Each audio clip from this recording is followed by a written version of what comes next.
나눔 서재를 찾아주셔서 진심으로 감사합니다. 오늘도 지혜를 나누는 소중한 시간이 되길 기원합니다. 오늘은 책 누구나 한 번쯤 읽어야 할 고사성어에 실려있는 이야기를 들려드리겠습니다.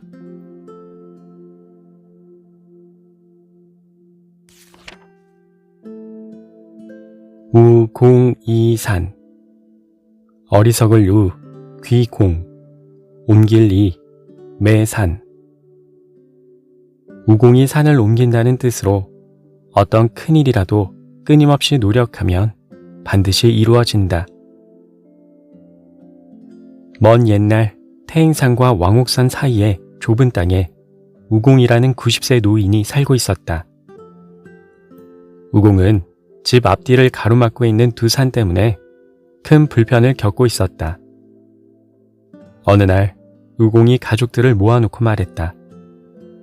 나는 저 두 산을 깎아 평지로 만들고 싶다. 곧장 길을 내어서 자유롭게 왕래하고 싶은데 너희들 생각은 어떠하냐? 그의 부인은 불가능하다고 하면서 반대했으나 다른 가족들이 모두 찬성했기 때문에 곧 공사에 착수했다. 이를 본 지수라는 사람이 비웃으며 말했다. 이름 그대로 우직하고 미련한 노인이구나.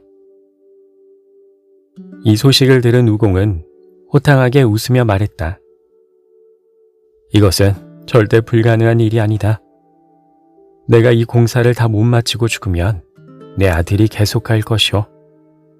그 아들이 죽으면 또 손자가 할 것이오. 또 그 손자의 아들이 계속해서 이 일을 할 것이다. 이와 같이 자자손손 일을 계속한다면 언젠가는 이 산을 평지로 만들 수 있을 것이다. 하늘에서 이 말을 들은 옥황상제는 우공의 끈기에 감동했다. 그래서 두 아들에게 명하여 각각 두 산을 업어 태행산은 삭동 땅에, 왕옥산은 옥남 땅에 옮겨놓게 했다. 그래서 두 산이 있었던 기주와 한수 남쪽에는 현재 작은 언덕조차 없다고 한다.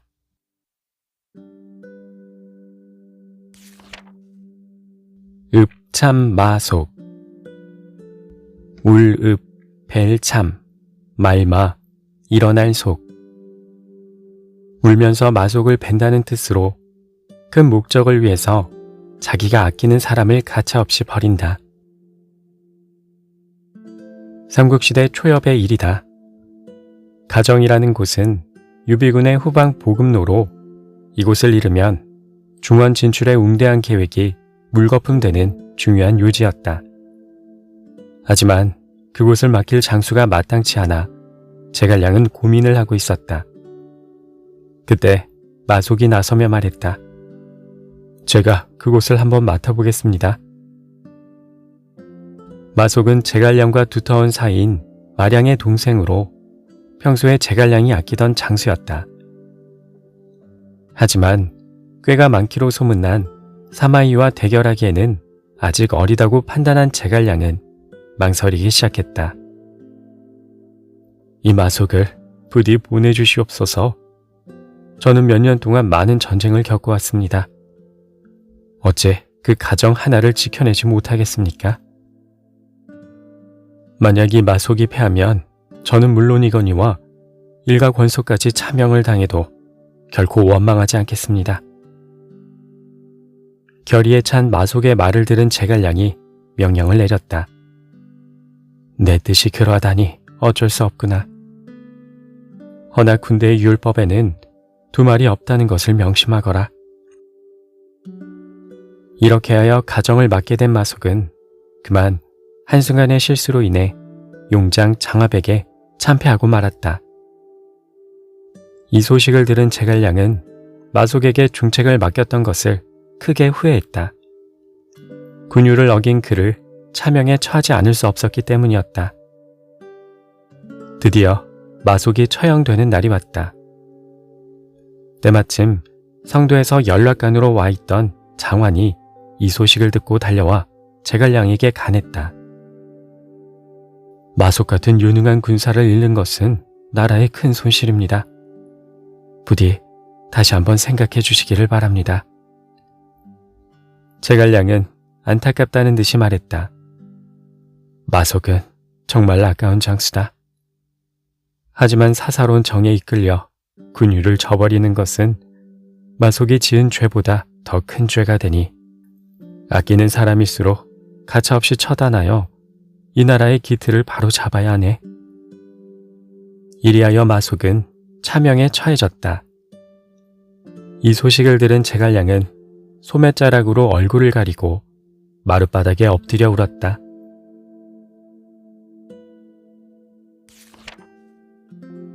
지룩위마 손가락지 사슴록 위알위 말마 사슴을 가리켜 말이라고 한다는 뜻으로 윗사람을 농락하여 마음대로 휘두르거나 모순된 것을 끝까지 우겨 남을 속이려는 행위. 진나라 시황제가 죽자 환관인 조고는 거짓 조서로 태자 부소를 죽게 하고 어린 호해를 2대 황제로 앉혔다. 조고는 어리석고 국정에는 관심이 없는 호해를 조종하여 자신을 탐탁지 않게 여기는 많은 신하들을 죽이고 승상이 되어 실권을 장악했다. 그러고는 자신이 직접 황제의 자리에 오르려는 야심을 가졌다.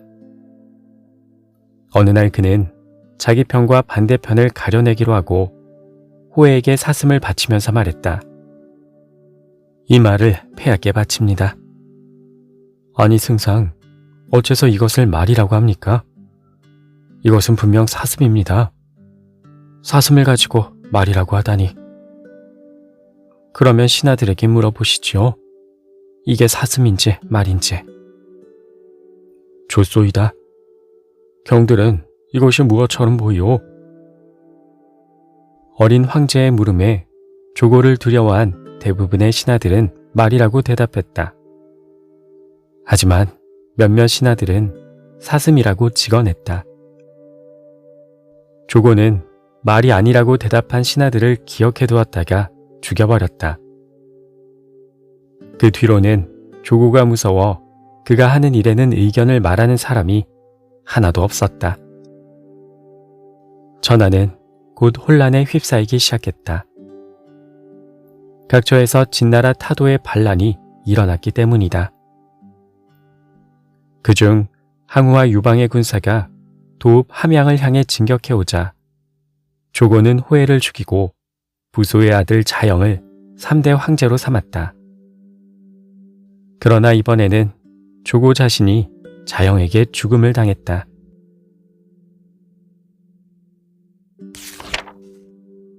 철면피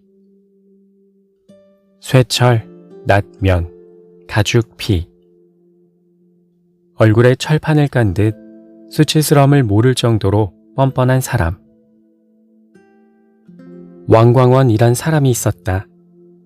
그는 출세욕이 지나쳐 높은 벼슬아치들 앞에서는 지나치게 아첨하며 잘 보이려고 했다.